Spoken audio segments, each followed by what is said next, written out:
ఆశ్చర్యమైన ప్రేమ, కల్వరిలోని ప్రేమ. ఆ ప్రేమని తెలుసుకోవాలంటే మనకి నమ్మకత్వం కావాలి.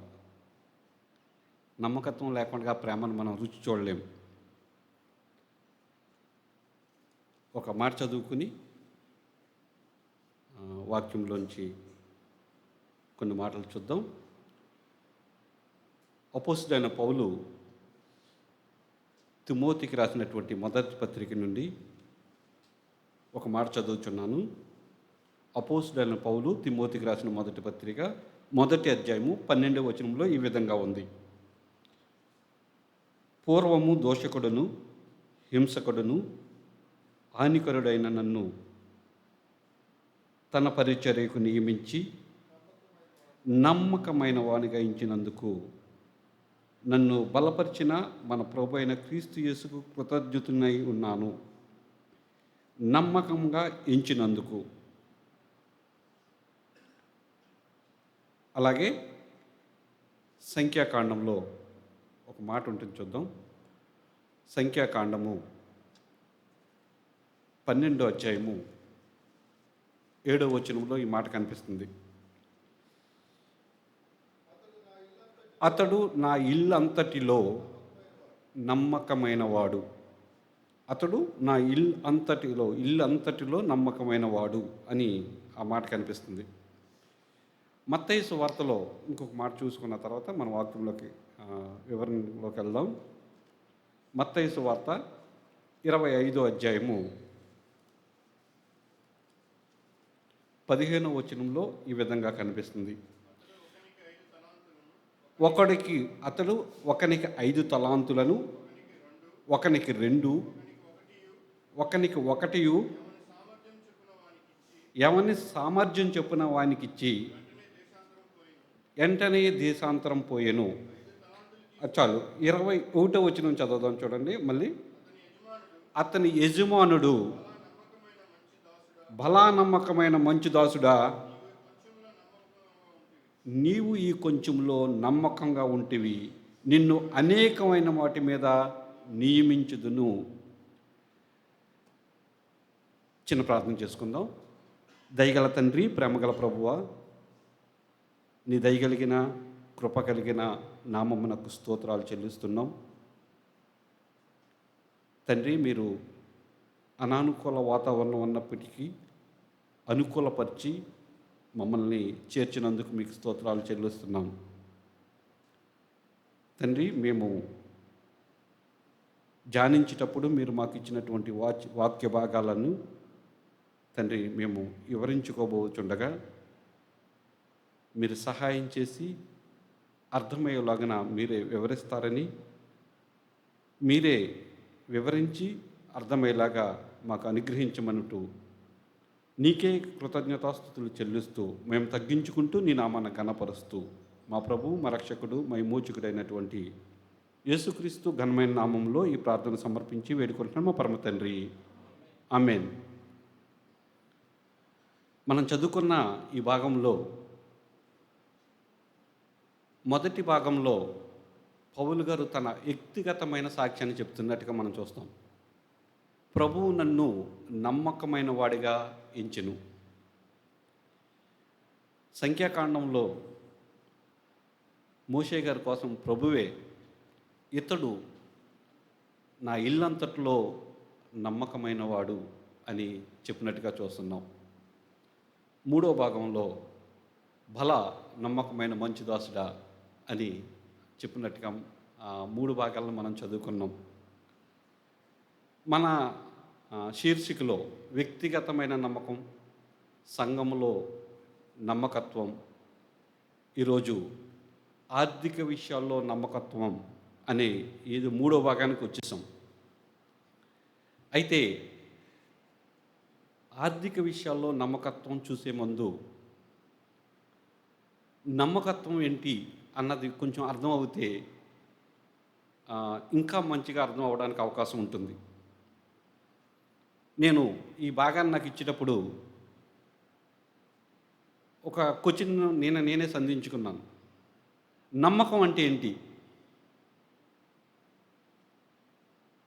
నాకు చాలా 3, 4 డేస్ పట్టింది ఆ క్వెషన్ ఆన్సర్ దొరకడానికి. ఇదేంటి నేనే నన్ను నేనే ప్రశ్నించుకుంటే నమ్మకం అంటే ఏంటి? అసలు నమ్మకత్వానికి వెళ్ళక ముందే నమ్మకం ఏంటో తెలియట్లేదు అని ఆలోచిస్తే ఒక భరోసా. నమ్మకం అంటే ఏంటి? ఒక భరోసా అని నాకు అర్థమైంది. మరి భరోసా అంటే ఇతరుల మీద ఏ విధంగా ఆధారపడాలో చెప్తుంది. ఇతరులలో ఏం కావాలో నమ్మకం చూపిస్తూ ఉంటుంది. ఇతరుల్లోంచి మనకి ఏది చూడాలో అనుకుంటున్నాము అన్నది నమ్మకం లేకుండా మనం ఎట్టి పరిస్థితుల్లో చూడలేం. ఒక ప్రయాణికుడు ఇంకొకరితో కలిసి ప్రయాణం చేయాలంటే నమ్మకం ఉండాలి. అతడు ఎలాంటి వాడో తెలియాలి మనకి. అలా తెలియకుండా నమ్మకం లేకుండా ఆయనతో ప్రయాణం చేయలేం. ఒక ఉద్యోగస్తుడైతే సబార్డినేట్ స్టాఫ్ అవ్వచ్చు, పైనోళ్ళు ఒక నమ్మకమైన వ్యక్తులు కనపడకపోతే అక్కడ ఉద్యోగం చేయలేడు. మరి నమ్మకం అంటే ఇతరులపై మనం ఆధారపడడం అని అర్థమయ్యింది నాకు. ఇతరులు మనం చూడాలనుకున్నది నమ్మకం కింద తీసుకోవచ్చు. మరి నమ్మకత్వం ఏంటి అన్నది ఆలోచించడం మొదలు పెడితే, నమ్మకత్వం అన్నది మనలో ఇతరులు చూడాలనుకునేది. ఏంటండి? మనలో ఇతరులు చూడాలనుకునేది నమ్మకత్వం. ఒకసారి ఆలోచించండి. నమ్మకమేమో మనం ఇతరుల నుంచి చూడాలనుకుంటాం. నమ్మకత్వం నన్నులో నేకి చూపించాలి నేను. అప్పుడే అది ఫుల్ఫిల్ అవుతూ ఉంటుంది. ఇతరులకు మనం చూపించకుండా నమ్మకత్వంగా మనం బ్రతకలేం. ఎందుకని ఈ మాట చెప్పానంటే, మన ప్రభువుకి ఒక పేరుంది, నమ్మకస్తుడు. నమ్మకస్తుడైన దేవుడు అని మనం అనేక సందర్భాల్లో చదువుకుంటాం. మరి ఆయన నమ్మకస్తుడని ఎలా రుజువుపరుచుకున్నాడంటే, ఆయన ఈ లేఖన గ్రంథాల నుంచి అనేక మనకి రుజువుపరుచుకుని ఆయన నమ్మకస్తుడికి ఈ లోకంలో జీవించాడు. మనమేమో ఇతరులకు చూపించాలి. ఇతరులు మనకు కనపరిచేది నమ్మకము, మనం ఇతరులకు చూపించేది నమ్మకత్వంగా నేను ఆ భాగాన్ని తీసుకోవడం జరిగింది. ప్రభువు నమ్మకస్తుడుగా మనకి లేఖనాల ద్వారా కనపరుచుకుంటారు. అందుకే ఆయన మీద మనం ఆధారపడి జీవించేస్తూ ఉంటాం. ఏ మాటనైనా తీసుకోవచ్చు మీరు. అందుకే మనం ఆయన మీద ఆధారపడి బ్రతుకుతూ ఉంటాం. ఈ నమ్మకత్వాన్ని మనలో పెంపొందించుకోవాలి. ఎందుకంటే దేవుడు స్వరూపం ధరించుకున్న వారుగా మనం ఉన్నాం. ఆయన సొత్తు అయిన జనాంగంగా మనం ఉన్నాం. ఆయన నమ్మకస్తుడైతే మనం కూడా ఏమవ్వాలి? నమ్మకస్తులుగానే బ్రతకాలి. నమ్మకస్తులుగా బ్రతకకపోతే ఈ క్రైస్తవ జీవితానికి అర్థం కనబడదు. అది కుటుంబంలో అవ్వచ్చు, సంఘంలో అవ్వచ్చు, సమాజంలో అవ్వచ్చు. ఎక్కడైనా సరే నమ్మకత్వం లేకుండా నువ్వు ఉంటే నిన్నెవ్వరూ కేర్ చేయరు. అటువంటి నమ్మకత్వాన్ని మనము ఎలా బిల్డ్ చేసుకోవాలి, ఎలాగ కనపరుచుకోవాలి అన్నది ఆలోచిస్తే మనకు అర్థమవుతూ ఉంటుంది కొన్ని. ఈ నమ్మకత్వము ఒక రోజులో ఏదో వచ్చేసేది కాదు, లేదా ఒక నెల రోజుల్లో వచ్చేసేది కాదు. ఎందుకంటే మనం ఇతరులకు చూపించేది ఏదో అది ఒక రోజులు నెలలో కాదు, ఒక్కొక్కసారి సంవత్సరాలు కూడా పట్టొచ్చు. ఎందుకంటే ఇతరులను నమ్మింప చేయగలగాలి మనం. మన క్రియల ద్వారా అవ్వచ్చు, మన పనుల ద్వారా అవ్వచ్చు, మన పరిచర్యల ద్వారా అవ్వచ్చు. ఏదో ఒక విధంగా ఆయన్ని మనం వీడు నమ్మకస్తుడు అని. ఇక్కడ విచిత్రం ఏంటంటే, నేను చెప్పిన 2 మాటల్లో రెసిపోకలు అనమాట. ఒకళ్ళు నమ్మకం ఉంటే ఇంకొకరు నమ్మకంగా ఉండాలి, నమ్మకత్వం కనిపించాలి. అది ఎటు తిప్పితే అది కూడా రివర్స్ అవుతూ ఉంటుంది. నువ్వు నాకు నమ్మకంగా కనిపించావు, నీకు నేను నమ్మకత్వంగా కనిపించాను. నీకు నీ తరపు నుంచి ఆలోచిస్తే రివర్స్ అవుతుంది. నువ్వు నమ్మకత్వంగా ఉంటేనే నాకు నమ్మకంగా ఉంటాను నేను. దేవుడు ఎంత మర్మాన్ని ఈ లేఖనాల్లో ఈ నమ్మకత్వంలో పెట్టాడా అన్నది నాకు అర్థమైంది. అందుకే ఆయన్ని నమ్మకస్తుడు అన్నామేమో అని నాకు ఆ లేఖన భాగాలు చదివితే నాకు అర్థమవుతూ ఉన్నది. ఈరోజు ఈ నమ్మకత్వం అన్నది 2 భాగాలుగా మనం ఆలోచిస్తే, ప్రజలకి, ప్రభువుకి. ప్రజలకైతే పని ద్వారా చూపించవచ్చు, క్రియల ద్వారా చూపించవచ్చు, లేదా పరిచర్య ద్వారా చూపించవచ్చు. కానీ ప్రభువుకు మాత్రము మనం ఏ విధంగా అన్నది బైబిల్లో చాలాసార్లు లిఖించి పెట్టినట్టుగా మనం చూడవచ్చు. ఈ నమ్మకత్వం ప్రభువుకు చూపించాలంటే మొదటిగా ఈ నమ్మకత్వం ఎప్పుడు బయటపడుతుందంటే, మనం ఏదన్నా చిన్న చిన్న శ్రమల్లో ఉన్నప్పుడు దేవుని మీద నమ్మకత్వం మనకు కనబడుతూ ఉంటుంది. ఒకసారి ప్రకటన గ్రంథకర్త 2వ అధ్యాయము 10వ వచనంలో ఒక మాట రాస్తూ ఉంటారు. చూడండి. శ్రమలలో, ఇబ్బందులలో ఉన్నప్పుడు ఈ నమ్మకత్వం అన్నది మనం దేవునికి కనపరచగలిగితే 2వ అధ్యాయము 10వ వచనంలో మరణం లేదు, ప్రకటన 2:10, ఇదిగో మీరు శోధింపబడినట్లు అపవాది మీలో కొందరిని చెరలో వేయించబోచున్నాడు.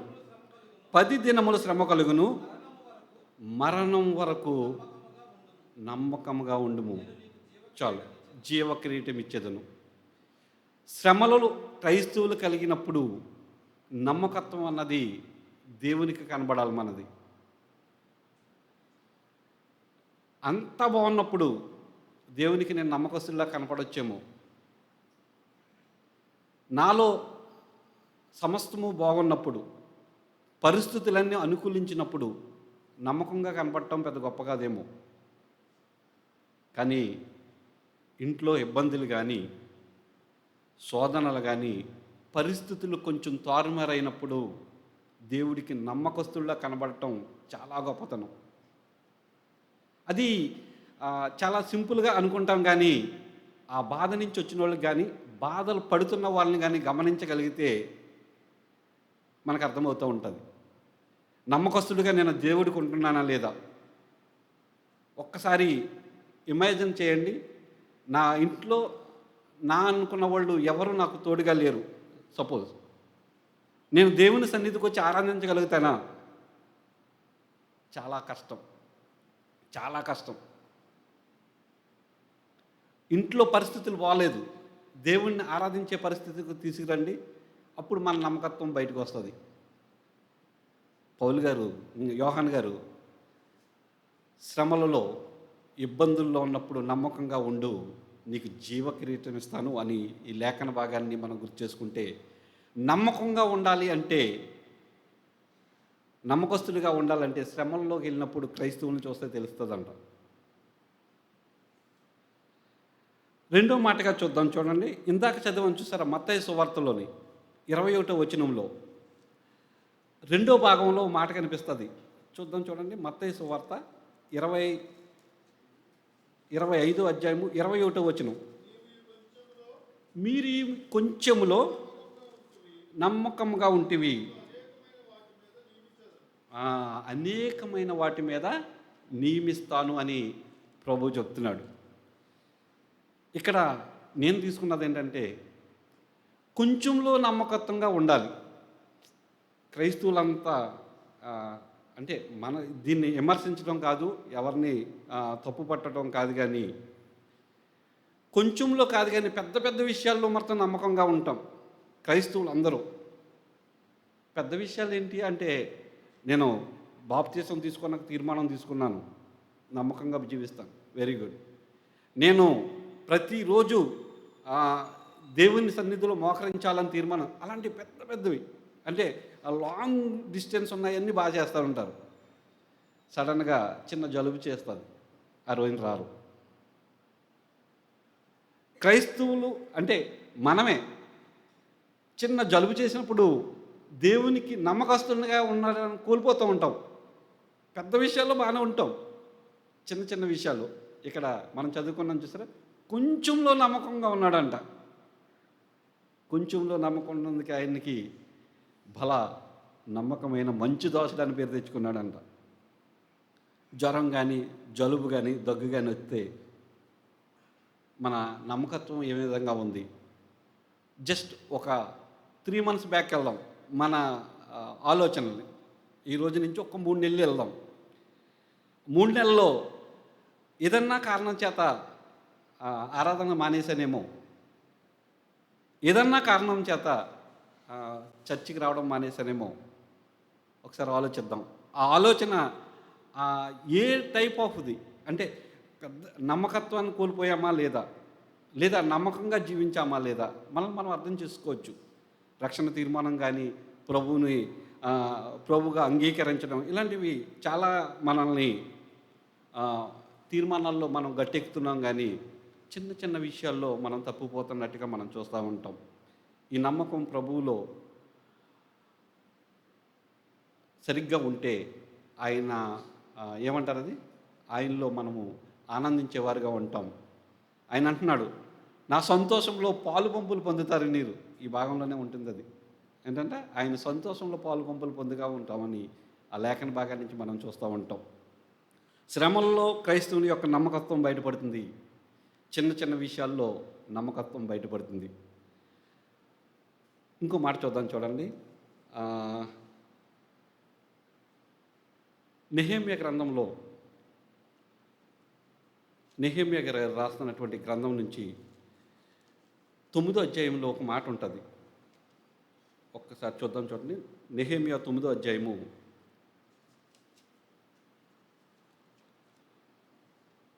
7వ వచనం నుంచి చదివితే మనకు కనిపిస్తూ ఉంటుంది. దేవా యెహోవా అబ్రహామును ఏర్పరచుకొని కల్దీల ఊరు అను స్థలము నుండి యువతలకు అతన్ని రప్పించి అతనికి అబ్రహాము అని పేరు పెట్టినవాడు నీవే. అతడు నమ్మకమైన మనసు గలవాడని ఎరిగి కనానీయులను, హిత్తీయులను, అమోరీయులను, పెరిజ్జీలను, యోబుసీలను, గిర్గాషీలను వారి దేశం అతని సంతతికి ఇచ్చినట్లు అతనితో నిబంధన చేసిన వాడువు నీవే. అబ్రహాంని దేవుడు ఏ విధంగా చూశాడంట? నమ్మకమైన వాడిగా చూశాడంట. దేవుని పనిలో లేదా దేవుని వెంబడించటంలో అబ్రహాము నమ్మకస్తుడిగా బ్రతికేశాడు. అందుకే ఆయన్ని అక్కడ ఏం చేశారంట? అక్కడ ఉన్న వాళ్ళందరినీ తీసి ఆయనకి ఆ దేశాన్ని ఇచ్చినట్టుగా మనం చూస్తూ ఉంటాం. అక్కడ మాటను చదివితే నాకు చాలా అతడు నమ్మకమైన మనసు గలవాడు.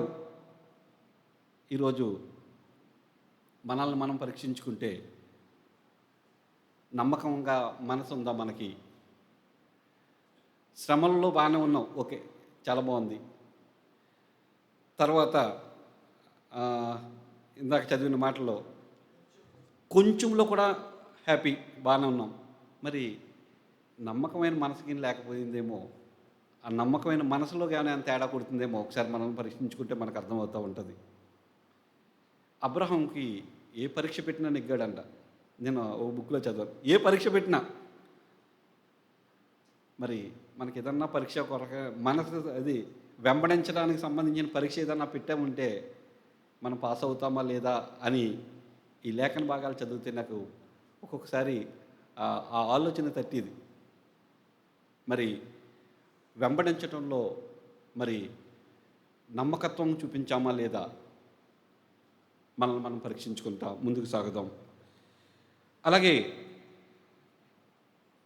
యెహెజ్కేలు గ్రంథంలో ఒక మాట ఉంటుంది.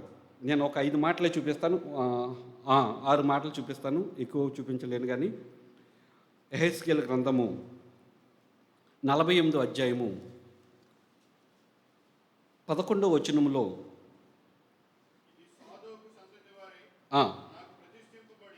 48:11 48:11 నేను అదే చదువుతున్నారా? ఓకే, చదవమ్మా.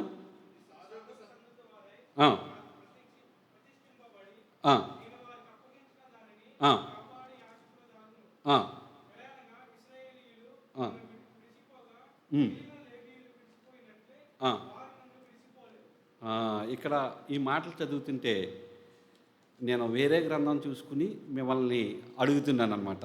ఇంతకీ నేను తీసింది ఇర్మియా తీసుకుని చూస్తున్నాను. ఇదేంటి నేను రాసుకున్నది ఇది కాదు కదా అని నాకు డౌట్ వచ్చింది. మీకు కాదు. సాదోకు సంతతి వారు దేవుణ్ణి పని చేయటంలో ఇశ్రాయేల్ జనాంగం వెళ్ళిపోయారు. ఆ గ్రంథము ఫస్ట్ నుంచి మనకు చదివితే మనకు అర్థమవుతుంది. ఇశ్రాయేల్ జనాంగం వెళ్ళిపోయిన తర్వాత సాదోకు వారు వచ్చి ఇశ్రాయేల్ అది దేవుని సేవ చేసినట్టుగా మనం ఆ భాగంలో చూస్తూ ఉంటాం. సాదోకు వారు ఎలా చేశారంట? నమ్మకమైన వారిగా పనిచేశారంట. మనం చదువుకున్న భాగంలో ఉంటుంది.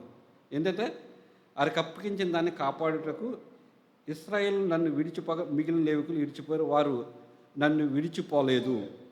అంటే దేవుణ్ణి విడిచిపోనటువంటి వారుగా అక్కడ కనిపించారు సాదోకు వారు.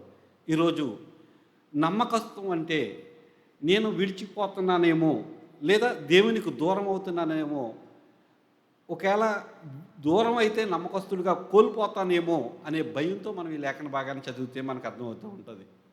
ఎలాగంటే నేను దేవుని పనిలో, దేవుని సంఘంలో నేను ఏ విధంగా ఉన్నాను, నమ్మకస్తుడిగా ఉన్నానా?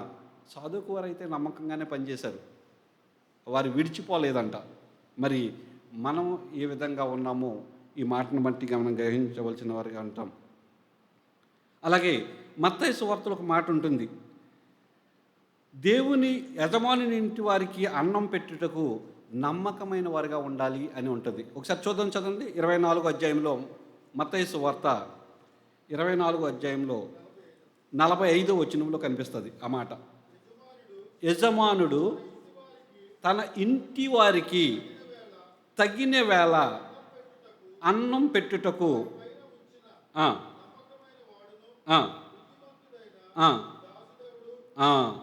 ఇది చూసినట్లయితే 24వ అధ్యాయం 45వ వచనంలో యజమాని ఇంటి వారికి అన్నం పెట్టుటకు అంటే ఆత్మీయంగా పరిచర్య చేయుటకు మనము నమ్మకస్తులుగా ఉన్నామా?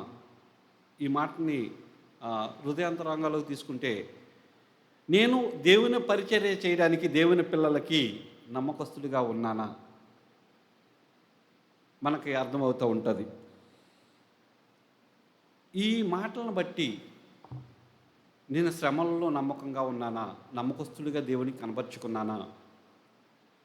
చిన్న చిన్న విషయాల్లో, చిన్న చిన్న విషయాల్లో నేను నమ్మకస్తుడిగా ఆయనకి కనబడుతున్నానా? దేవుని పని చేయటంలో సాధోకు వారి వలె నేను ఎలా ఉన్నాను? దేవుని సేవ విషయంలో, అలాగే వెంబడించటంలో, అన్నం పెట్టడంలో, అంటే పరిచర్య చేయడంలో ఏ విధంగా ఉన్నాను? నమ్మకస్తుడిగా నేను ఉన్నానా? నమ్మకస్తుడు అంటే ఎలా రుజువుపరుచుకోగలుగుతామంటే ఇవే చిన్న విషయాల్లో నువ్వు నమ్మకస్తుడిగా ఉన్నావో లేదో మనల్ని మనం పరిశీలించుకోవడమే. శ్రమలు శోధనలు వచ్చినప్పుడు మన నమ్మకత్వం బయటపడుతూ ఉంటుంది. అది ఎలాగా? దేవుని పని చేయడంలో, దేవుని వెంబడించటంలో, దేవుణ్ణి పరిచర్య చేయడంలో. మరి ఆ నమ్మకత్వం కానీ మనం కాపాడుకోకపోతే నమ్మకస్తుడు అనే ఈ సిరీస్ని చదువుకోవడము మనకి అర్థమవుతూ ఉంటుంది. అయితే ఈ నమ్మకస్తుడు అనే ఈ శీర్షికలో మనము ఇప్పుడు వరకు నమ్మకస్తుడు అంటే ఎవరో మనం చూడగలిగాం. నమ్మకస్తుడు అంటే ఇతరులకి కనపరుచుకోవడం. మనం తమ్ముడు నిజంగా కనబడడం అంట. లాస్ట్ వీక్ మనం విన్న మాటల్లో ఒక మాట ఉన్నది, నిజంగా కనబడడం. అంతే, మనల్ని మనం బయలుపరుచుకోవడమే, ఇంకా కొత్తదేమీ లేదు. మరి అటువంటి నమ్మకం మనం దేవుడికి కనపరచకపోతే, అటువంటి నమ్మకం మనం చూడకపోతే మనం ఇంకా ఏ విధంగా భక్తి చేయగలుగుతాం? పౌలు గారు తిమోతికి రాస్తూ అంటాడు, నా నిజమైన నమ్మకమైన కుమారుడు అని. తిమోతికి రాసిన పత్రికలోనే ఉంటుంది. నమ్మకమైనటువంటి ఎఫఫ్రా అంటాడు. ఎఫఫ్రా నమ్మకమైన వాడు అనే మాట కనిపిస్తుంది. పౌలు గారే రాశారు, ఇంకెవరు రాయలేదు అంత ఖండితంగా ఇతను నా నమ్మకస్తుడు అని. తుకికి గురించి రాసినప్పుడు, తిమోతికి, ఒనేసిము కోసం రాసినప్పుడు నమ్మకమైన వాడు అనే పదాలను వాడాడు పౌలు గారు. మరి దేవుడు ఈరోజు నమ్మకమైన రమేష్ అంటాడా అనరా? నమ్మకమైన సహోదరుడు అంటాడా అనరా అన్నది మనం గుర్తెరగవలసిన అవసరం ఉంటుంది. ఓకే, నమ్మకత్వం కోసం చూసాం, కానీ ఈ నమ్మకత్వము ఆర్థిక విషయాల్లో ఎలా ఉండాలి అది కూడా మనము కొంచెం కొంచెం చూసుకుని ముందుకు సాగదాం. ఆర్థిక విషయాల్లో నమ్మకత్వం అంటే దానికంటే ముందు అది అది చెప్పలేనటువంటిది. అంటే ఆ విషయాన్ని చెప్పే ముందు వ్యక్తిగతంగా నమ్మకత్వంగా ఉండొచ్చు, పర్లా చాలా హ్యాపీగా ఉండొచ్చు, ఎందుకంటే నాకు సొంతంగా కాబట్టి. సంఘంలో కూడా నమ్మకత్వంగా జీవించవచ్చు, సమాజంలో కూడా నమ్మకత్వంగా జీవించవచ్చు. కానీ ఆర్థిక విషయాల్లో ఉన్నాయి చూసారా, ఈ ఆర్థిక విషయాల్లో నమ్మకత్వం అన్నది అంత ఆషామాషా కాదు. ఎందుకంటే బైబిల్ గ్రంథంలో ఎక్కువ మంది పడిపోయిన వాళ్ళే ఉన్నారు. ధనంతో పడిపోయిన వాళ్ళు ఎక్కువ కనిపిస్తారు బాగుపడిన వాళ్ళ కంటే. ఒకసారి ఒక ఇద్దరు ముగ్గురు బాగుపడిన వాళ్ళు, అది ఆర్థిక విషయాల్లో నమ్మకత్వంగా జీవించిన వాళ్ళు ఇద్దరు ముగ్గురిని చూసుకుని, నమ్మకత్వం లేకుండా ఉన్న వాళ్ళని కూడా ఒక ఇద్దరు ముగ్గురిని చూసి ముందుకెళ్దాం. ముందుగా మనం చూసినట్లయితే ఆర్థిక విషయాల్లో డబ్బు విషయం కానీ ఇచ్చినటువంటి ఆ పరిస్థితులను బట్టి వారు ఏ విధంగా నమ్మకంగా ఉన్నారో మనకు అర్థం చేసుకోవడానికి ముందుకెళ్దాం. మనం ఇందాక చదువుకున్న 25వ అధ్యాయంలో మత్తయి సువార్త 25వ అధ్యాయం 15వ వచనంలో మనం చదువుకున్న మాటల్లో ఒకనికి 5 తలాంతులు, ఒక్కరికి 2 తలాంతులు, ఒకటి ఇచ్చారంట ప్రభులు వారు. సపోజ్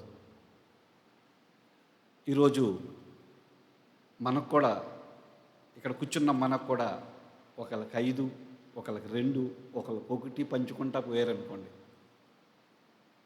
మనము దానితో దేవుని యొక్క నమ్మకత్వాన్ని కాపాడుకోగలుగుతామా? మనల్ని మనమే ప్రశ్న చేసుకుందాం. నాకు దేవుడు ఒక కొంత సొమ్ము ఇచ్చి, అంటే ధనం ఇచ్చి, ఆ ధనంతో దేవునికి నేను నమ్మకంగా కనబడతానా అంటే, ఇక్కడున్న ఇద్దరైతే నమ్మకంగానే కనబడ్డారు. 5 తీసుకున్న వాళ్ళు, 2 తలాంతులు తీసుకున్న వాళ్ళు నమ్మకంగానే ఉన్నారు. మూడో వాళ్ళు ఈ మాటలు చదివితే ముగ్గురులో ఒకరు కంపల్సరిగా వెళ్ళిపోతారని అర్థమైంది నాకు. అంటే ముగ్గురు ప్రభు ఎన్నుకుంటే ఒకళ్ళు గ్యారంటీగా ధనం వల్ల వెనక్కి వెళ్ళిపోయే అవకాశాలు ఉన్నాయంట. ఇక్కడే కాదు, లూకాసు వార్త 19వ అధ్యాయము 13వ వచనంలో కూడా మీనాల ఉపమానంలో కూడా దేవుడు అదే మాట చెప్తాడు. ఒక మీనా ఇచ్చిన వాళ్ళు ఒకరు 10 మీనాలు సంపాదించినట్టు, మరొకరు 5 మీనాలు సంపాదించినట్టు, ఇంకొకరు అట్టుకెళ్ళి భూమిలో దాచిపెట్టినట్టు కూడా ఉంటుంది. అక్కడ కూడా సేమ్, అక్కడ మీనాలు, ఇక్కడ తలాంతులు. మరి ఆ ముగ్గురులో చివరివాడుగా కాకుండా ఆ ఇద్దరిలో మనం ఉండగలిగితే బల నమ్మకమైన మంచు దాసుడా అనిపించుకోవడానికి అవకాశం ఉంటుంది. బల మంచు దాసుడా అని లూకాసు వార్తలో చెప్పిన మాటను మనం ఉదాహరణ తీసుకోవచ్చు. ఈ మాటలు చదివేటప్పుడు నేను కూడా చర్చిలో ఎక్కువ ఫైనాన్షియల్ ట్రాన్సాక్షన్స్ వేసి వస్తూ ఉంటాను. నాకు కూడా తమ్ముడితో పాటు, అంటే హేమంత్ కూడా ఎక్కువ చూస్తూ ఉంటాడు, అందులో నేను కూడా ఉంటాను. ఒకటి భయం వేస్తూ ఉంటుంది, ఎప్పుడు ఏ అపనమ్మకం గీని వస్తుందో మీదకి, ఏ అపనమ్మకం వచ్చి నేను ఏ మారిపోతానా ఏమని భయం వేస్తూ ఉంటుంది ఒక్కోసారి. ప్రభు ఇంతవరకు అయితే దేవుడు నన్ను కాపాడుకుంటూ వచ్చాడు. ఆ విషయానికి నేను థ్యాంక్స్ చెప్పవని చాలాసార్లు. ఈరోజు ఆ ముగ్గురులో ఇద్దరుగా ఉంటే దేవుడు నిన్ను నన్ను బల అని సంబోధించి భుజం తట్టి ముందుకు పంపిస్తాడు. పొరపాటుని మూడో వాడిగా కింద ఉన్నామంటే ఆ పదాన్ని వాడటానికి కూడా నాకు భయం వేస్తుంది. అందుకని మనల్ని మనమే ఒకసారి విమర్శించుకుందాం. యోసేపు గారిని తీసుకుంటే 39 అధ్యాయంలో ఒక మాట ఉంటుంది, 2వ వచనంలో 39 యోసేపుకు తోడై ఉండిన కనుక ఆయన వర్ధ చాలా మంచి. 4వ వచనం వచ్చినప్పటికీ ఓ మాట ఉంటుంది, చదవదాం చూడండి. 4వ వచనం, నియమించి తనకు కలిగినదంతయు ఆయన చేతికి అప్పచెప్పాడంట. దేవుడు తోడై ఉన్నాడు కాబట్టే అది వచ్చింది అని అనుకోవచ్చు. 47వ అధ్యాయంకి వచ్చేటప్పటికి 14వ వచనంలో అక్కడ ఐగుప్తు ద్రవ్యం అంతా సేకరించాడంట. 16వ అధ్యాయం వచ్చేటప్పటికి పశువులను సంపాదించాడంట. 20వ వచనం వచ్చేటప్పటికి భూములను సంపాదించాడంట. ఎవరి కోసం? ఫరోకి సంబంధించినవిగా ఆయన అన్నీ తీసేసుకున్నాడు అక్కడ. విచిత్రం ఏంటంటే ఈ గ్రంథం ఆయన రాసిన లేఖనాలన్నిటిలో ఎక్కడా కూడా నమ్మకత్వం వదలలేదంట. దేవుడు అందుకే ఆయన అంత అలాగే ఇచ్చించాడేమో. సృష్టిని మొత్తం చేయడానికి దేవుడు ఒక్క అధ్యాయాన్ని మాత్రమే వాడుకున్నాడు. కానీ యోసేపు గారిని రాయడానికి నాకు దగ్గర 14 అధ్యాయాలు ఎన్నో కనపడ్డాయి, ఇంకా ఎక్కువ ఉండొచ్చు, నేను కరెక్ట్గా లెక్క పెట్టలేదు. కానీ అంటే దేవుడికి ఎంత నమ్మకస్తుడు కాకపోతే అన్ని అధ్యాయాలు రాస్తాడు. మొత్తం సృష్టి ఒక్క రోజుతో 6 రోజులతో ముగించేశాడు దేవుడు. ఒక రోజుగా 6 రోజులతో. కానీ ఒక అధ్యాయంలో అయిపోయింది. కానీ యోసేపు గారి చరిత్ర రాయడానికి మాత్రం దగ్గర 14 అధ్యాయాలు దాటి ఉన్నాయి. అంటే ఎంత నమ్మకస్తుడు కాకపోతే అంత వివరంగా దేవుడు అక్కడ రాస్తూ ఉంటాడు. భూములు సంపాదించాడు, పొలాలు అక్కడ చూస్తుంటే మొత్తం ద్రవ్యం వచ్చిందంట. తర్వాత పశువులు వచ్చాయి, తర్వాత భూములు ఇచ్చేశారు ఐగుప్తు వాళ్ళు మొత్తం ఫరోకి. కానీ ఎక్కడ కూడా ఆయన నమ్మకత్వం జారినట్టుగా కానీ అసలు ఒక మాట కూడా మనకు చదవలేము.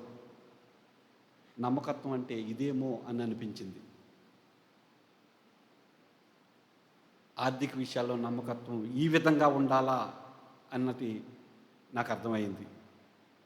దేవుడు ఏదన్నా పని చెప్తే అది తూచ చెప్పకుండా చేయగలిగితే అది రేపొద్దుట భలా నమ్మకమైన మంచి దాసుడా అని అంటాడేమో దేవుడు.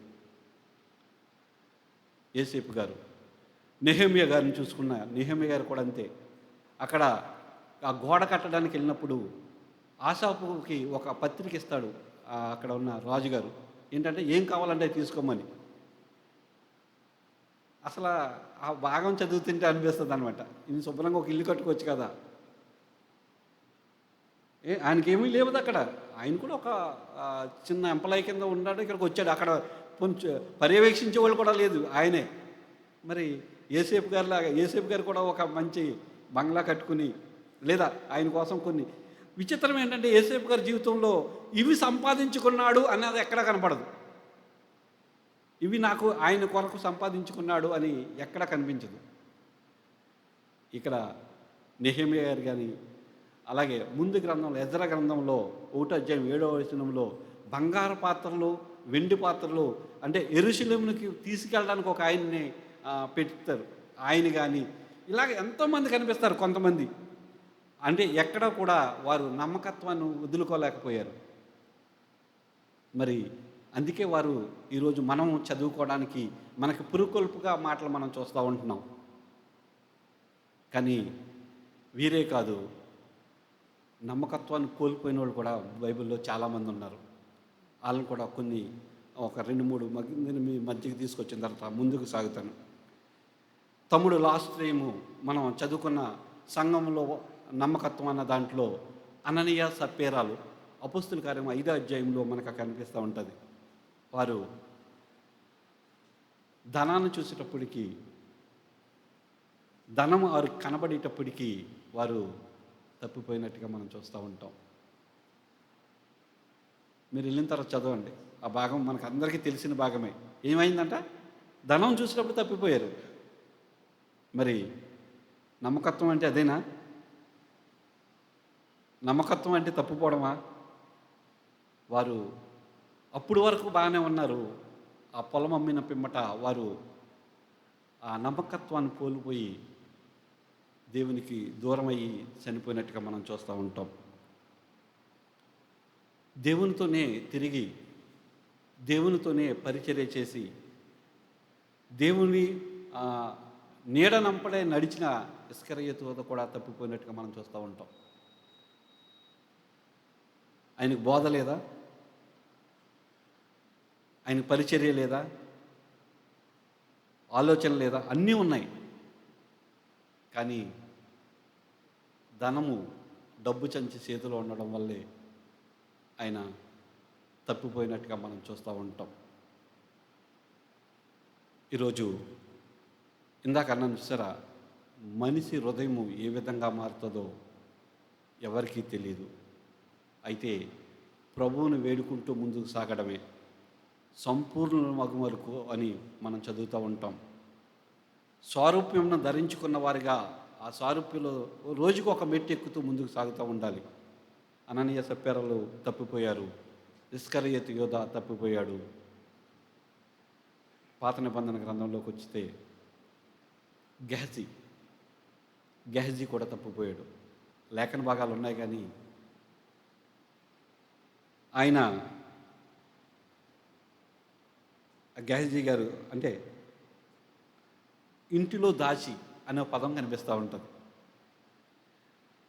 ధనము కనబడేటప్పటికీ ఆయన కూడా ఒక ఆలోచన కలిగి ఆ ఆలోచన తిప్పుకోలేక ధనాన్ని ఆశించి తప్పిపోయినట్టుగా మనం చూస్తూ ఉంటాం. రెండో రాజుల గ్రంథం 5వ అధ్యాయం 24, 25 అలాగా వచనాల్లో మనకు కనిపిస్తూ ఉంటుంది. గెహజీ గారి కోసం అననీయ సప్ఫీరాలు తప్పిపోయారు. ఇస్కరియోతు యోధా తప్పిపోయాడు. గెహజీ తప్పిపోయాడు. బిలాం గారు కూడా అక్కడ కూడా ఆయన కూడా తప్పిపోయినట్టుగా మనం చూస్తూ ఉంటాం. ఈయన దుర్నీతి వలన వచ్చే లాభం కోసం ఆశించి తప్పిపోయినట్టుగా మనం చూస్తూ ఉంటాం. ఈ భాగాలని ఎందుకు చదువుతున్నామంటే డబ్బులు మన దగ్గర ఉంటే నమ్మకత్వం కోల్పోవడానికి ఎక్కువ అవకాశాలు కనిపిస్తున్నాయి. అయితే యోసేపు గారిలా కానీ, నెహెమ్యా గారి వల్ల కానీ, లేదా బలా నమ్మకమైన మంచి దాసులు అనిపించుకున్న వ్యక్తుల్లా కానీ మనం బ్రతకగలిగితే మనము ఇంకా ఎంతో ఉన్నత స్థితిలోకి దేవుడు మనల్ని తీసుకెళ్తూ ఉంటాడు. ఇవి బాగానే ఉన్నాయి. ఆర్థిక విషయాలు నమ్మకత్వం ఎక్కడెక్కడ చూస్తాము అంటే, ఆర్థిక విషయాల్లో నమ్మకత్వం ఎక్కడెక్కడ కనిపిస్తుందంటే కుటుంబంలో మొదటిగా మనం చూడొచ్చు. కుటుంబంలో ఎలా చూడగలుగుతామంటే, కూతురికి కానీ కుమారుడికి కానీ షర్ట్ జేబులో 500 ఉన్నాయి, 200 తీసుకెళ్ళు అంటే 200 తీసుకోగలిగిన కుమారుడు కానీ కూతురు కానీ ఉంటే నీకు కుటుంబంలో నీ నమ్మకత్వం, వాళ్ళ నమ్మకత్వం నువ్వు చూడగలుగుతావు. ఈ రోజుల్లో చాలా కొదువైన పరిస్థితులు కనిపిస్తున్నాయి. చాలా తక్కువ మందిలో ఈ నమ్మకత్వం కనిపిస్తుంది. 1000 రూపాయలు ఇచ్చి షాపుకు పంపితే ఎంత మిగిలిందో తెలియని పరిస్థితులు కనిపిస్తున్నాయి పిల్లల దగ్గర. మరి అలా చిన్న విషయాల్లోనే మనం నమ్మకత్వం కుటుంబంలోనే చూపించకపోతే రేపొద్దున సంఘంలోకి వచ్చి నాయకులు అప్పగించిన పనిలో, నాయకులు ఇచ్చినటువంటి ఆ పనిలో మనం ఏ విధంగా నమ్మకంగా బ్రతుకుతాం? సమాజంలో నాకు ఒక రెస్పాన్సిబుల్ జాబ్ ఇచ్చి దేవుడు నన్ను అక్కడ పెడితే ఎటువంటి నమ్మకత్వం కల్పిస్తున్నావు ఆ సమాజానికి నువ్వు అని ఈ మూడాటిల్లో మనం ప్రశ్నలు వేసుకుంటూ ముందుకు సాగితే అర్థమవుతుంది. కుటుంబంలో నీ నమ్మకత్వం చూపించవచ్చు, సంఘంలో నీ నమ్మకత్వం చూపించవచ్చు, సమాజంలో నీ నమ్మకత్వం చూపించవచ్చు.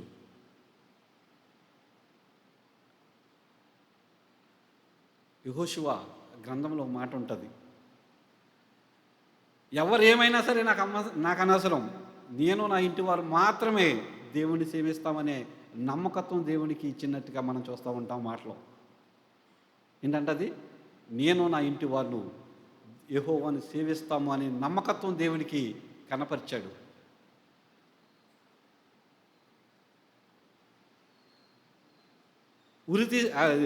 అగ్నిగుండంలో వేసినా పర్లేదు, నేను దానికైనా రెడీ. ఒకవేళ ప్రభువు మమ్మల్ని కాపాడకపోయినా పర్లేదు, ఈ విగ్రహానికి మాత్రం మేము, ఈ ప్రతిమకి మాత్రం మేము మొక్కము అని దేవునికి నమ్మకత్వం కనపరిచినటువంటి శద్రకు మేషకు అబేద్నెగోల్ని నమ్మకత్వం చూస్తే దేవుడికి అర్థమవుతూ ఉంటుంది వారు చూపించిన నమ్మకత్వం ఏంటన్నది. శ్రమలు వచ్చినా పర్లేదు, ఇబ్బందులు వచ్చినా పర్లేదు, ఇరుకులున్నా పర్లేదు, అవసరమైతే చనిపోవడానికైనా రెడీ నేను అని పౌలు గారు తీర్మానాలు ఉన్నాయి చూసారా. అది నమ్మకత్వం చూపించటం అంటే. మరి ఇటువంటి నమ్మకత్వం దేవునికి డబ్బు విషయంలో చూపించగలుగుతున్నామా? మనల్ని మనం పరీక్షించుకుంటూ ముందుకు సాగితే అర్థమవుతుంది. చివరగా నేను నమ్మకత్వానికి కొన్ని సూత్రాలు చెప్పి ముగించేస్తాను. నమ్మకత్వము ఈ విధంగా చూపించగలగాలి అంటే ఆర్థిక విషయాల్లో నమ్మకత్వానికి కొన్ని సూత్రాలు నేను ఈ లోకం కొన్ని నా జీవితాల్లోంచి కొన్ని రాసుకుని ముందుకు తెచ్చుకున్నాను. అవి ఏంటన్నవి త్వరగానే చెప్పేస్తాను. నమ్మకత్వము ఆర్థిక విషయాల్లోకి ఏమేమి సూత్రాలు అన్నదంటే, ధనం విషయంలో ఖచ్చితత్వంగా ఉన్నప్పుడు, ఖచ్చితత్వం నీలో ఉంటే ధనం విషయంలో నువ్వు నమ్మకస్తుడు, ఆర్థిక విషయాల్లో నమ్మకంగా ఉన్నట్టే. ఖచ్చితత్వం ఉండాలి. ఎంత అయింది, ఎప్పుడు అయింది, ఎక్కడ ఖర్చు పెట్టాను అనే విషయాలు కూలంకషలుగా చెప్పగలగాలి. అప్పుడే నువ్వు ఆర్థిక విషయాల్లో నమ్మకత్వంగా ఉన్నట్టు. అది నువ్వు గుర్తుపెట్టుకుంటావో రాసుకుంటావో నీకు అనవసరం, నాకు అది వేరే వాళ్ళకి అవసరం లేదు. కానీ నువ్వు మాత్రం ధనం విషయంలో ఎంత అయింది, ఎక్కడయింది, ఎప్పుడు అయింది కంపల్సరిగా అది వివరించగలిగినప్పుడు నువ్వు నమ్మకత్వాన్ని కోల్పోయే అవకాశాలు ఉంటాయి. జవాబుదారీతనం నీ జీవితంలో లేకపోతే, మన జీవితాల్లో లేకపోతే, ఎవరు ఖర్చు చేశారు, ఎందుకు చేశాము అని చెప్పకపోయింటే, జవాబుదారీతనం కానీ మనం చూపించకపోతే ఆర్థిక విషయాల్లో నమ్మకత్వం కోల్పోతాం. ఏంటి, ఖచ్చితత్వం ఉండాలి, జవాబుదారీతనం ఉండాలి. మూడోది ప్రభువు పని అని గుర్తెరిగి చేయాలి. నమ్మకత్వానికి ప్రభువు పని అనేది గుర్తెరిగి చేయాలి. ఎందుకని ఈ మాట అన్నానంటే, సొంతంగా పనిచేసేటప్పుడు గీసి బేరం పెడుతూ ఉంటారు. సొంతంగా చేసినప్పుడు 10 రూపాయలు అంటే 5 రూపాయలకి ఇస్తావా, 3 రూపాయలకి ఇస్తావా అని చెప్తాం. ప్రభువు పని అంటే అసలు వాళ్ళు ఎంత అంటే అంత ఇచ్చేసి పరిస్థితులు కనిపిస్తూ ఉంటాయి. నేను ఇక్కడ కాదు కానీ హైదరాబాద్లో నేను ఈ నమ్మకత్వాన్ని కోల్పోయాను ఒకసారి. నేను హైదరాబాద్ సంఘంలో ఉన్నప్పుడు అప్పుడు నాకు బేరం ఆడటం కూడా నిజంగా రాదు. కానీ ఆ పనిని నేను అది ముగించాను. దానివల్ల లాస్ అయింది కొంచెం. దాని తర్వాత అర్థమైందను ప్రభువు పనిని గుర్తెరగాలి. నీ సొంత పనిలో నువ్వు నమ్మకం పోయిన పర్లే, నీవు నమ్మకత్వం ఏ విధంగా ఉన్నదో నాకు అనవసరం. కానీ ప్రభువు పని అంటే మాత్రం కంపల్సరిగా ఖచ్చితత్వం ఉండాలి, నమ్మకం చూపించాలి. ఇది ప్రభువు పని అని గుర్తెరిగి చేయాలి. అప్పుడే ఆర్థిక విషయాల్లో నమ్మకత్వం అన్నది ముందుకు వస్తూ ఉంటుంది. దేవుడిచ్చిన పనిని బాధ్యతగా చేస్తే, అంటే భారం అని చేయకుండా బాధ్యత అని చేస్తే నమ్మకత్వం బయటకు వస్తుంది. దేవుని పనికి నమ్మకత్వంగా ఉన్నవాళ్ళు బాధ్యతగా ఉంటారు కంపల్సరిగా. ఇంకో మాట చెప్తాను, నమ్మకత్వం అన్నది సహోదరుల మధ్య కోఆర్డినేషన్లో కూడా ఉపయోగపడుతుంది. ఆర్థిక విషయాల్లో సహోదరుల మధ్య కోఆర్డినేషన్ ఏంటని నన్ను అనుకుంటే, నేనే ఉంటే ఒకరికి ఒక పని చెప్తే 2-3 చేసేయడం మొదలుపెట్టారనుకోండి, దేవుని సొమ్మును వృధాగా ఖర్చు పెట్టిన వాడిని అవుతాను. ఒకసారి మనం ఆలోచిస్తే దానికి జవాబు దొరుకుతుంది. సహోదరుల మధ్య కోఆర్డినేషన్, ఖచ్చితత్వం ఉండాలి, జవాబుదారీతనం ఉండాలి, ప్రభువు పని అని గుర్తెరగాలి, అప్పగించిన దాన్ని బాధ్యతగా స్వీకరించాలి, సహోదరుల మధ్య సమన్వయం ఉండాలి. ఈ సూత్రాలకు మనం పాటించగలిగితే నమ్మకత్వం అన్నది మనలో పెంపొందడానికి అవకాశం ఉంటుంది. నేను ముగించే ముందు నా జీవితంలో జరిగినటువంటి ఒక చిన్న సన్నివేశం చెప్పి ఈ నమ్మకత్వం అన్నది ఎలా ఉపయోగపడుతుందో మీకు చెప్పి నేను ముగించేస్తాను. నేను ఇంటర్మీడియట్ చదివే రోజుల్లో మా అమ్మకు ఒక అక్క ఉండేది, పెద్దమ్మ. ఆవిడ అప్పటికే నాకు ఇంటర్మీడియట్ టైంకి ఆవిడకి 65 సంవత్సరాలు దగ్గరగా ఉండి, ఆవిడకి బీపీ ఉండడం వల్ల యాటిన్, ఇప్పుడు అది ఉన్నదో లేదో తెలియదు, యాటిన్ 25 mg ట్యాబ్లెట్స్ రాసేవారు డాక్టర్ ఆవిడకి. ఏటీఎన్ అని, యాటిన్ అని ఒక ట్యాబ్లెట్ ఉండేది, 25 mg ట్యాబ్లెట్స్ రాసిచ్చేవారు. అవి తీసుకురమ్మని నాకు కొంత డబ్బులు ఇచ్చింది మా పెద్దమ్మ. మా ఊరికి ఒక 4 కిలోమీటర్ల దూరంలో మెడికల్ షాప్ ఉండేది. ఇలా వెళ్తుంటే నా ఫ్రెండ్ ఒక ఆయన ఉండేవాడు, నాకు ఆయన సీనియరు. ఆవిడ్ని కూడా నేను పెద్దమ్మ అనేవాడిని. నాకు అంటే ఆయన బ్రదర్ కింద ఉండేవాడు కాబట్టి పెద్దమ్మ అని పిలిచేవాడిని ఆవిడ్ని కూడా. నేను ఆ 4 కిలోమీటర్ల దూరంలో ట్యాబ్లెట్స్ కొన్నాను. మా పెద్దమ్మ, ఒరేయ్ అన్న ఇది తీసుకెళ్ళి అమ్మకి, పెద్దమ్మకి ఎవరా అన్నాను. అంతే, ఇంకేం చెప్పలేదు. నేను పెద్దమ్మ అంటే ఏం అర్థం కాలేదు. అంటే వాళ్ళ మమ్మీకి ప్రాబ్లం ఉన్నదని నాకు తెలియదు అప్పటికి. ఆయన ఏం చేశాడంటే తీసుకెళ్ళి వాళ్ళ మమ్మీకి మోషన్స్ అవుతున్నాయి అంట అప్పటికి. తీసుకెళ్ళి వాళ్ళ మమ్మీకి ఇచ్చేసాడు. ఆవిడ 2 ట్యాబ్లెట్స్ వేసుకున్న వెంటనే తగ్గిపోయాయి, మోషన్స్ తగ్గిపోయాయి. నేను సాయంత్రం కాలేజీకి వెళ్ళి వచ్చాను. వచ్చి వాళ్ళ ఇంటి దగ్గరే, మా ఇంటికి సైకిల్ పట్టుకెళ్ళలేను కాబట్టి వాళ్ళ ఇంటి దగ్గర సైకిల్ పెట్టేవాడిని. అడిగితే, బాబు నువ్వు ఇచ్చిన ట్యాబ్లెట్స్ బాగా పనిచేసారా, నాకు మొత్తం మోషన్స్ అన్నీ తగ్గిపోయాయి, ఇప్పుడు హ్యాపీగా ఉన్నాను రా అన్నాను. నాకు అర్థం కాల, ఏంటి నేను ఇవ్వడం ఏంటి, ట్యాబ్లెట్స్ ఇవ్వడం ఏంటి అంటే, నువ్వు అన్నయ్య చేత పంపావు కదా, ఆ ట్యాబ్లెట్స్ వేసుకున్నాను తగ్గిపోయారా అన్నాను. వెంటనే అన్నాను, అరే నువ్వు ఎవరికి ఇచ్చావు ఏంటంటే, మా పెద్దమ్మ అమ్మకి ఇమ్మన్నావు కదా, ఇచ్చేసాను, మోషన్స్కి నువ్వే కొన్నావు అనుకున్నాను అంటున్నాడు ఆయన. మిగతా ట్యాబ్లెట్స్ ఇచ్చాయమ్మ నీకు తగ్గిపోయాయి కదా అని తీసేసుకుని అవి తీసుకుని వెళ్ళాను. నమ్మకత్వం అంటే అది. చూసావా, నమ్మకం ఉంటే సగం జబ్బు తగ్గిపోద్ది ఆటోమేటిక్గానే. డాక్టర్ దగ్గరికి వెళ్ళి నమ్మకం లేకపోతే నీకు జబ్బు తగ్గదు, నిజంగా మంచి ట్యాబ్లెట్స్ ఇచ్చినా తగ్గదు. ఆ రోజున ఆవిడికి ఆ నమ్మకత్వంతో వేసుకుంది, కొడుకిస్తే తగ్గిపోయాయి. ఏంది అసలు సంబంధం లేని బీపీ ట్యాబ్లెట్ చేసి తగ్గిపోయాయి. నాకు అనిపించింది అనమాట, మనం నమ్మకత్వం చూపించగలిగితే, మన నమ్మకత్వాన్ని ఎదర్లకి కనపరచగలిగితే వాళ్ళు చాలా హ్యాపీగా ఫీల్ అవుతారు. అదే విషయంలో నేను దేవుని దగ్గర తీసుకొచ్చి నేను నమ్మకస్తుణ్ణి అని దేవుడికి చూపించగలిగితే, ఈరోజు ఈ ఆర్థిక విషయాల్లో నమ్మకత్వం అన్నది చూపించడం చాలా అవసరమైన విషయం. ఖచ్చితత్వంగా ఉన్నప్పుడు,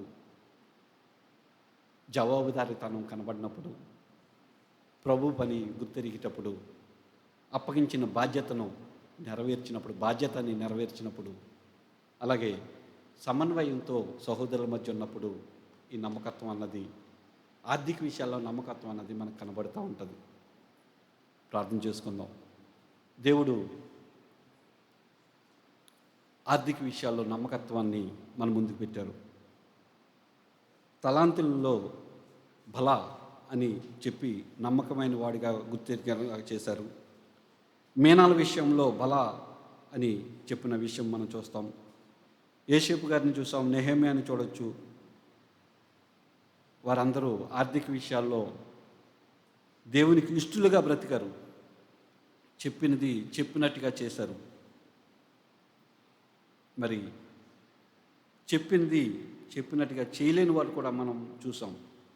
అననీయ సప్పేరా అవ్వచ్చు తప్పిపోయినట్టు, ఇస్కరయోతు కూడా తప్పిపోయినట్టు, గెహజీ తప్పిపోయినట్టు, బెలాము తప్పిపోయినట్టు మనం చూస్తున్నాం.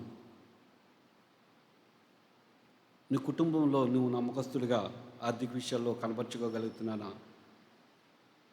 సంఘంలో నమ్మకస్తుడిని కనపరుచుకోగలుగుతున్నానా? సమాజంలో ఎవరికారే ఒక్క నిమిషం ప్రార్థన చేసుకుందాం. ఎటువంటి నమ్మకత్వం నేను ప్రభువుకు చూపించగలుగుతున్నాను? శ్రమల్లో నమ్మకత్వాన్ని కోల్పోతున్నానా? చిన్న చిన్న విషయాల్లో నమ్మకత్వం కోల్పోతున్నానా?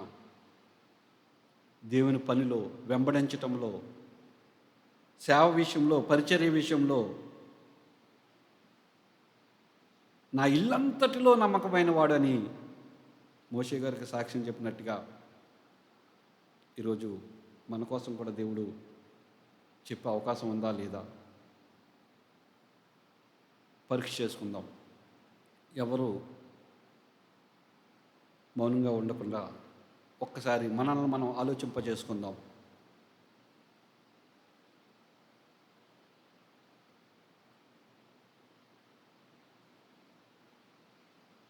ప్రార్థన చేసుకుందాం. దయగల తండ్రి, ప్రేమగల ప్రభువా, నీ దయగల నామానికి, కృప కలిగిన నామానికి, మహిమ కలిగిన నామానికి స్తుతులు చెల్లిస్తున్నాం. నమ్మకస్తుడైన దేవుడవు తండ్రి, నువ్వు నమ్మకస్తుడిగా మాకు కనపరుచుకున్నావు. నీ స్వరూపంలోకి మార్చబడిన మేము కూడా నమ్మకస్తులుగా ఉండాలని వ్యక్తిగత జీవితంలో, సంఘ జీవితంలో, ఆర్థిక విషయాల్లో కూడా నమ్మకత్వంగా ఉండాలని ఉద్దేశించి మీరు మాకు ఇచ్చినటువంటి లేఖన భాగాలను బట్టి నీకు స్తోత్రాలు చెల్లిస్తున్నాం. మేము ఏ విధంగా ఉన్నామో మీకు తెలుసు. హృదయాంతరంగాలను ఎరిగినటువంటి గొప్ప దేవుడివి. మీకు మేము చెప్పనక్కర్లేదు ప్రభువా. మీకు స్తోత్రాలు చెల్లిస్తున్నాం. మా నమ్మకత్వము మాకంటే మీకే బాగా తెలుసు. ఎందుకంటే మేము మనసు మాత్రగా కొన్ని రోజుల్లో మర్చిపోయే స్వభావాలు మాకున్నాయి ప్రభువా. దయతో మమ్మల్ని పరిశీలించి మాలో ఉన్న ఇబ్బందికరమైన పరిస్థితులు మాలో కనిపిస్తున్నాయి, వాటిని తొలగించి నీకు నమ్మకస్తులుగా జీవించడానికి, ఆర్థిక విషయాల్లో నమ్మకస్తులుగా జీవించడానికి ఖచ్చితత్వం మాలో నింపండి. జవాబుదారం మాలో నింపండి ప్రభువా. ప్రభువా, నీ పని అని మేము ముందుకు సాగడానికి మీ కృప అనుగ్రహించండి ప్రభువా. నీకు స్తోత్రాలు. మేము మా కుటుంబాల్లో, మా సంఘంలో, సమాజాల్లో మా ఖచ్చితత్వాన్ని నిరూపించుకుంటూ ముందుకు సాగే బ్రతుకులు మాకు ఇస్తున్నందుకు మీకే స్తోత్రాలు చెల్లిస్తూ, తల ఉంచిన మమ్మల్ని అందరినీ దీవించి ఆస్వాదించి పంపించమంటూ, తండ్రి, మేము ఈరోజు అనానుకూల పరిస్థితులు కనిపించాయి, అయినప్పటికీ నీ సన్నిధికి వచ్చి నీ మాటలు వినడానికి మమ్మల్ని పురుకొల్పిన విధానం బట్టి నీకు స్తోత్రాలు. జూమ్లో ఉన్న బిడ్డలను కూడా దీవించి ఆస్వాదించి మీ కృపలో భద్రపరచండి. నమ్మకత్వం కలిగిన బిడ్డలుగా ఉండడానికి మీరే సహాయం చేయమని వేడుకుంటూ, మా ప్రభు, మా రక్షకుడు, మా విమోచకుడు, త్వరలో మమ్మల్ని కొనుపోనటువంటి నమ్మకస్తుడైన గొప్ప దేవుడు అని నీ సన్నిధికి వచ్చి నిందికి మొర్రపెడుతూ, మా ప్రభు, మా రక్షకుడైనటువంటి యేసుక్రీస్తు ఘనమైన నామములో నిరీక్షణతో వేడుకుంటున్నాం మా పరమ తండ్రి. ఆమేన్. అందరికీ వందనాలు.